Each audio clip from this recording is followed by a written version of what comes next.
উঠান দিয়ে এসে গেছে হাসি রাত দেখে গেছে মনে হলো আখির কোণে আমায় যেন ডেকে গেছে সে।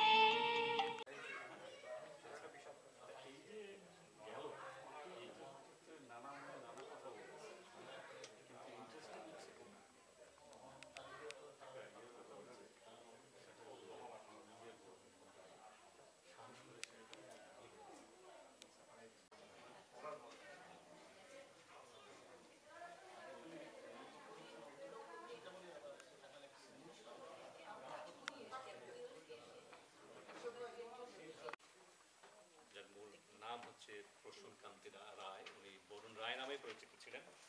এই দুই বাঙালি, আমি বলবো মহতি বাঙালি, তাদেরকে আমরা আজকে স্মরণ করব।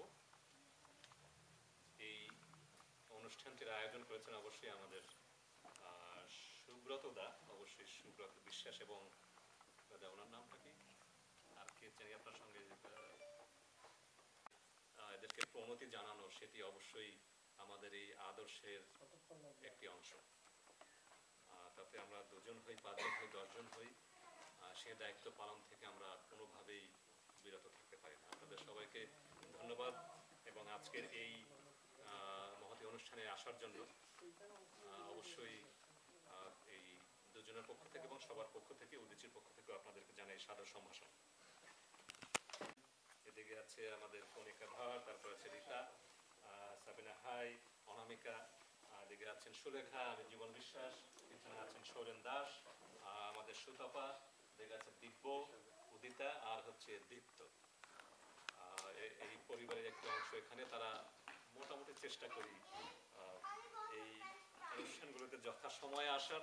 আপনাদের কাছে করজোড়ে আমার অনুরোধ থাকবে, ভবিষ্যতে এই ধরনের অনুষ্ঠানে যখন ডাকা হয় অথবা এই স্মরণ অনুষ্ঠান, শ্রদ্ধার অনুষ্ঠান, আমার আবেদন থাকবে আপনারা যারা আসেন, আমরা যথাসময়, অনেকেই এসছেন, 4টার অনুষ্ঠান যাতে 4টায় শুরু করতে পারি, না হলে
দেশে দেশে বন্দরে সাধু মরু কন্দরে গৌরী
সঙ্গে ডিরেক্ট আলাপ ছিল না প্রকৌশল বিশ্ববিদ্যালয়ে থাকতে, কিন্তু তার মৃত্যু আমাকে ব্যথিত করেছে।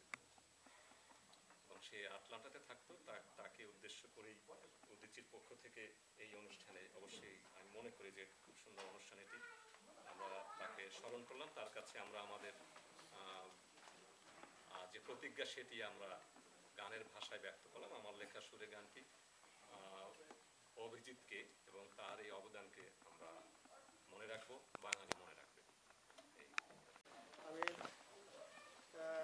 যে কথাটি প্রথমে বলতে চাই সেটা হলো যে আমি সবাইকে, আমি যাদেরকে ফোন করছি যারা আসছেন এবং সবাইকে আমি বলছিলাম যে আমি অনুষ্ঠানটা শুরু করবো এক্স্যাক্টলি 4টায়, এবং এখানে হল নেওয়া হলের ব্যাপারে তারা বিভিন্ন খুব কড়াকড়ি করছে, কড়াকড়ি তাদের ব্যবসায়ী থেকে 4টা থেকে 8টা ছিল হলটা। তো আমি বলছিলাম তাদেরকে যে আমি সম্ভবত আমরা কিছু বেশি নেব, এইভাবেই নেই সাধারণত, আমরা যখন নেই পরবর্তীতে আমি যারা কিছু পয়সা নেই, কিন্তু এখন তারা সেটা করে না। আমি দেখেছি বরুণ রায়ের উদ্দেশ্যে সুব্রতদা কি করেছেন, একটু উদাহরণ না দিলেই হবে না। তা আমার দেখা দাদাও হয়তো, আমার একটু জানতাম না আমি যে আজকে এই সম্পূর্ণ অনুষ্ঠানটার পেছনে দাদাই করছেন। আমার মনে হয় মাঝে মধ্যে দু একটি ঘটনা বলা উচিত এরকম সময়। এই বরুণ বাবুকে দাদা প্রায় টাকা পাঠাতেন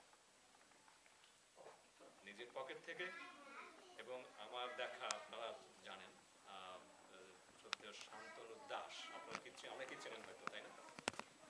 উনি কালেক্টরে থাকেন, উনি আমাদের একজন বড় শিল্পপতি। বিভিন্ন সময় দাদার কারণে, দাদার মাধ্যমে উনিও সাহায্য সহযোগিতা করেছেন, কিন্তু তার পিছনে মূল অবদানটা আমি বলবো যে সুব্রত বিশ্বাসের।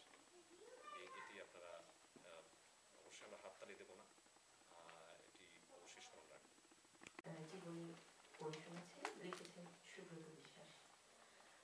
শ্রদ্ধেয় বরুণ রায়ের সাথে আমার সাক্ষাৎ পরিচয় 70-এর নির্বাচনের কিছুদিন পূর্বে সিলেট শহরের গোয়াই পাড়ায় জনৈক সহকর্মীর বাসায়। তখনও তার উপর থেকে হুলিয়া প্রত্যাহার হয়নি, কমিউনিস্ট পার্টিও যথারীতি নিষিদ্ধ রয়েছে, সুতরাং সভাটি ছিল অত্যন্ত গোপনীয়। নির্দিষ্ট দিন সকালে খবরটি জানানো হয়। যার সাথে কখনো দেখা হয় নাই, অথচ তার প্রতি গভীর শ্রদ্ধা, যার নীতি আদর্শ চিন্তা চেতনায় অনুপ্রাণিত, অনুপ্রেরণার উৎস, সেই মহান মানুষটি দেখতে কেমন, কেমন কথা বলেন, কি নির্দেশ থাকবে আমাদের প্রতি, এমনই হাজারো আগ্রহের কৌতূহল ছিল সেদিনের সাক্ষাতের পূর্ব মুহূর্ত পর্যন্ত। সেদিনের বিকাল 5টার সেই মুহূর্তের উদ্দীপনা মনে করে আজও আন্দোলিত হই। বরুণ রায়ের জন্ম ঐতিহ্যবাহী ও আলোকিত এক বিশিষ্ট জমিদার পরিবারে 1922 সালের 10ই নভেম্বর।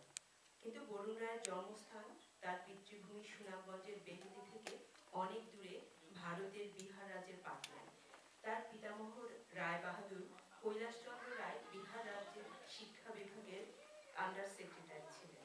সেই সুবাদে বরুণ রায়ের পিতামাতা তার পিতামহের কর্মস্থলে বসবাসকালে সেখানেই বরুণ রায়ের জন্ম হয়।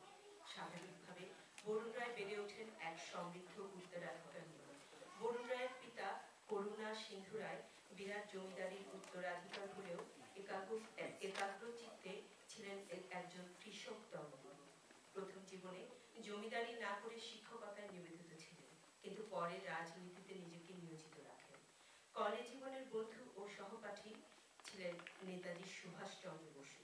তার সাহচর্যে তিনি স্বাধীনতা আন্দোলনে আগ্রহী হয়ে 1921 সালে কংগ্রেসে যোগদান করেন। তখন থেকে কৃষকদের দাবি নিয়ে সোচ্চার হয়ে ওঠেন। আসাম প্রাদেশিক পরিষদের সদস্য হিসাবে তিনি কৃষকদের প্রাণের দাবি প্রজাস্বত্বের অধিকার প্রতিষ্ঠা করেন। নিজে জমিদার হয়েও জমিতে প্রজাস্বত্বের দাবি আদায়ে কৃষকদের সংগঠিত করে তোলেন। সুনামগঞ্জ সহ সিলেটের বিভিন্ন এলাকা থেকে কৃষকদের সংগঠিত করে প্রায় 86 মাইল পথ পায়ে হেঁটে শিলং গণপরিষদে উপস্থিত হন। তখন তিনি আসাম গণপরিষদের সদস্য। তিনি প্রস্তাব আনেন গণপরিষদের ভিতরে আর কৃষকরা দাবি তোলেন পরিষদের বাইরে। এই চাপের মুখে গণপরিষদ প্রস্তাব পাশ করতে বাধ্য হয়। তারপর দাবি আদায় করেই তবে কৃষকদের নিয়ে দেশে ফেরেন। তখন থেকে প্রজাস্বত্বের নেতা হিসাবে করুণা সিন্ধু রায় কৃষকদের মাঝে অমর হয়ে আছেন। পরে আন্দোলন সংগ্রামের অভিজ্ঞতায় তিনি কমিউনিস্ট মতাদর্শ গ্রহণ করেন। 1947 সালে পাকিস্তান হওয়ার পর কৃষক দরদি ত্যাগী এই নেতার বিরুদ্ধে পাকিস্তান সরকার গ্রেফতারি পরোয়ানা জারি করেন। তখন তিনি আত্মগোপনে চলে যান। স্বাধীন পাকিস্তানে জীবনের অবশিষ্ট দিনগুলো তাকে আত্মগোপন করে কাটাতে হয় এবং আত্মগোপন অবস্থায় 1949 সালে তার মৃত্যু হয়। তার সুযোগ্য পুত্র কমরেড বরুণ রায় তখন পাকিস্তানের কারা অন্তরে। পিতাকে শেষ দেখার সুযোগটিও পাননি।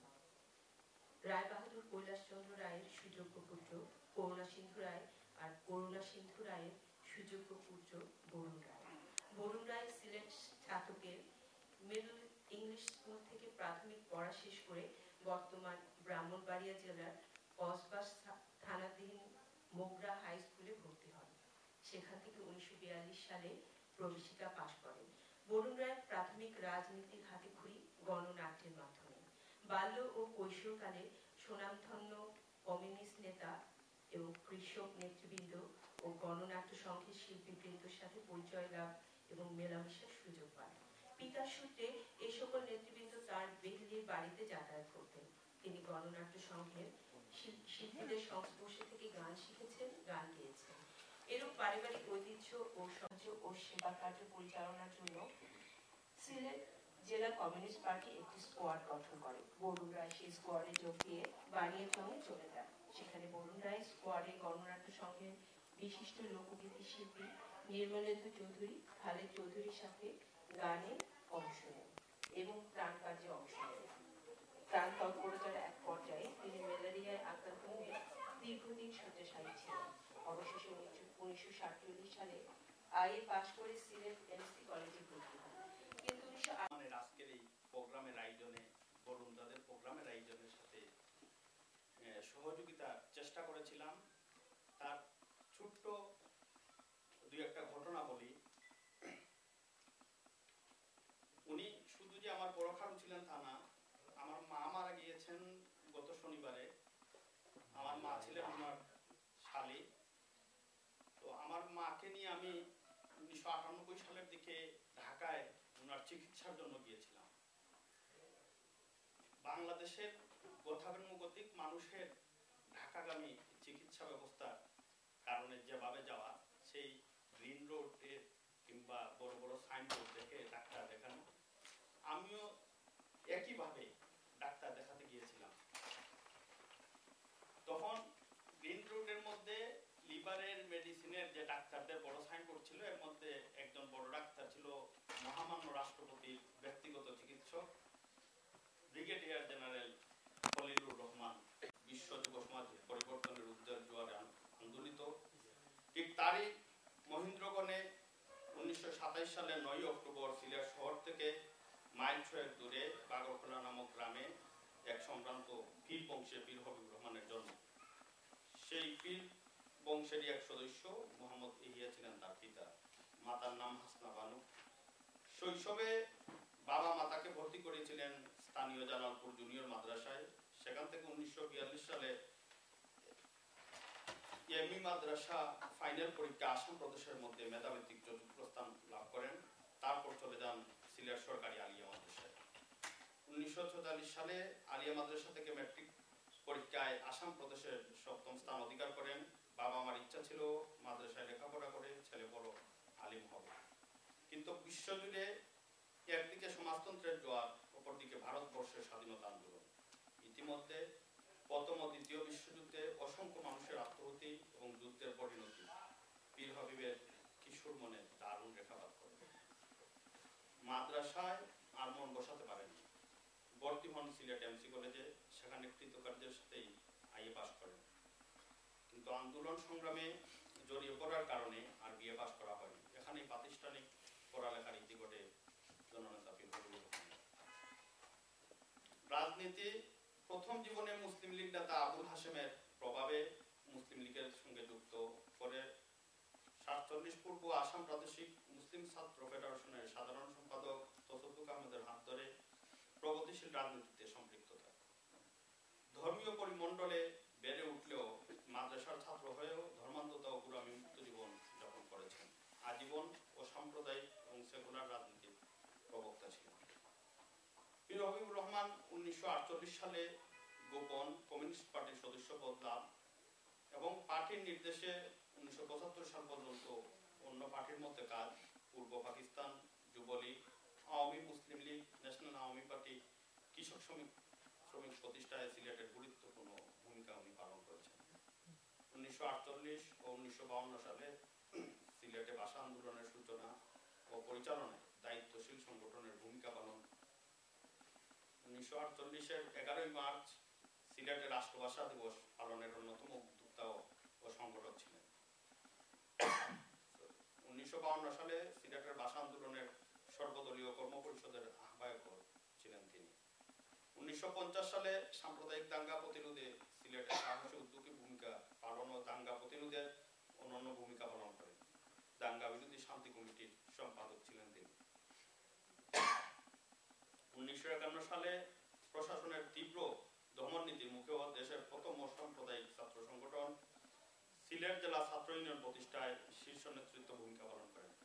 এছাড়া বিভিন্ন সময়ে সিলেটের রাজনৈতিক পরিবর্তনের বহু ঘটনার স্রষ্টা ও সাক্ষী ছিলেন তিনি। 1951 সালে সিলেট থেকে প্রকাশিত সারা জাগানো প্রগতিশীল সাংস্কৃতিক মাসিক নিশানা সম্পাদন করেন। নিশানার কথায় তিনি কখনো স্বনামে, কখনো মেগাবান নামে চলতি পথে ঘটনা মৌলানা ভাসানী প্রতিষ্ঠিত ন্যাশনাল আওয়ামী পার্টিতে যোগদান করেন। 1968 সালে প্রতিষ্ঠা লগ্নে অন্যতম উৎসাহী পৃষ্ঠপোষক ছিলেন পীর হাবিবুর রহমান। 1966 সালে অধ্যাপক মুজাফফর আহমদের নেতৃত্বাধীন নেপের পূর্ব পাকিস্তান শাখার যুগ্ম সাধারণ সম্পাদক এবং ওই বছরই সিলেট জেলা নেপের সম্মেলনের সভাপতি নির্বাচিত হন তিনি। মুক্তিযুদ্ধের পর ন্যাপ কেন্দ্রীয় সহসভাপতি, 1977 সালে ন্যাপ কেন্দ্রীয় কমিটির সাধারণ সম্পাদক নির্বাচিত হন। 1968 সালে ন্যাপের মাধ্যমে আইন বিরোধী মোর্চা গঠনে ও ঐক্যবদ্ধ আন্দোলন গড়ে তুলতে ধৈর্যশীল ও অগ্রণী ভূমিকা পালন ও সফলতা অর্জন করেন। 1971 সালে স্বাধীনতা ও মুক্তিযুদ্ধের অন্যতম শীর্ষ সংগঠকের ভূমিকা পালন এবং যুদ্ধ বিধ্বস্ত বাংলাদেশের পুনর্গঠন ও পুনর্বাসনে দিনরাত শ্রম নিবেদন করেন। 1986 সালে ন্যাপ মুজাফফর। আমি চেষ্টা করব সংক্ষিপ্তভাবে কিছু বলার। প্রথমেই আমি ধন্যবাদ জানাচ্ছি, বলা যায় অনেকটা স্রোতের বিপরীতে যে আয়োজন এখানে হয়েছে। আমার বাবাকে যারা ভালোবাসতেন, বাবার রাজনৈতিক সাহচর্য বিভিন্ন সময় যারা পেয়েছেন, তারাই আজকে আয়োজন করেছেন এই সভার। এই মহতী সভার সম্মানিত সভাপতি আমার পিতৃতুল্য গজনপুর চাচা, মঞ্চবিষ্ট যারা আছেন তারা আমার পিতৃতুল্য, এবং আপনারা যারা শুনছেন। আমি প্রথমেই আমার মা এখনো দেশে আছেন, প্রায় 75-76 বছর বয়স, তার বার্তা আপনাদের কাছে পৌঁছে দিতে চাই। প্রথম যখন আমাকে বিশ্বাস কাকু অনুষ্ঠানের কথা বলেন, আমি সাথে সাথে আমার মাকে সেই বার্তাটা পৌঁছে দিই। মা অনেকটা আবেগাপ্লুত, অনেকটা বিস্মিত যে কি করে সম্ভব বাবা এবং আমার চাচা পীর হাবিবুর রহমানকে স্মরণ করা, কিভাবে সম্ভব। আমি মাকে বলেছি, নাম ধরে ধরে বলেছি, আমি যে নিমন্ত্রণ পত্রটা দেখেছি সেটা থেকে বলেছি যে তারা, যারা মাও চিনেন ব্যক্তিগতভাবে, তারা এই অনুষ্ঠানের আয়োজন করেছেন।